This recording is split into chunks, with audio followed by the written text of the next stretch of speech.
রাজনৈতিক চর্চার ক্ষেত্রে যাতে জবরদস্তিমূলক কোনো মনোভাব আমাদের মধ্যে না থাকে, এগুলোই হচ্ছে গণতান্ত্রিক সংস্কৃতির চর্চা রাজনীতির ক্ষেত্রে। সেই জন্য আজকে আমরা যে আয়োজনটা এখানে করছি, এর মধ্য দিয়ে জাতির কাছে আমরা একটা বার্তা পৌঁছে দিতে চাই, সকল জনগণের কাছে আমরা একটা বার্তা পৌঁছে দিতে চাই। যেমন আমরা আনন্দ উপভোগ করবো আমাদের প্রতিষ্ঠাবার্ষিকীর দিনে, তাতে করে যেন জনগণের দুর্ভোগ পোহাতে না হয়। আমরা এমন কিছু অনুষ্ঠান আয়োজনের চেষ্টা করব, যে অনুষ্ঠান আয়োজনের মধ্য দিয়ে জনগণ আনন্দ উপভোগ করতে পারে, আমাদের সাংস্কৃতিক চর্চার মধ্যেও একটা পরিবর্তন লক্ষ্য করতে পারে। এটাই হচ্ছে ভালো রাজনৈতিক সংস্কৃতির চর্চা করা।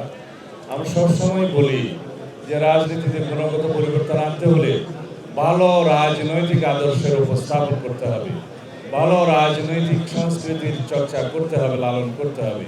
তার মধ্য দিয়ে অতীতের ফেসিবাদী রাজনৈতিক অপসংস্কৃতি বিলুপ্ত হবে, অতীতের সমস্ত আদর্শ, অতীতের সমস্ত ফেসিস্ট ভিত্তিক যে সমস্ত রাজনৈতিক চর্চা হয়েছে সেটা বিলুপ্ত হবে।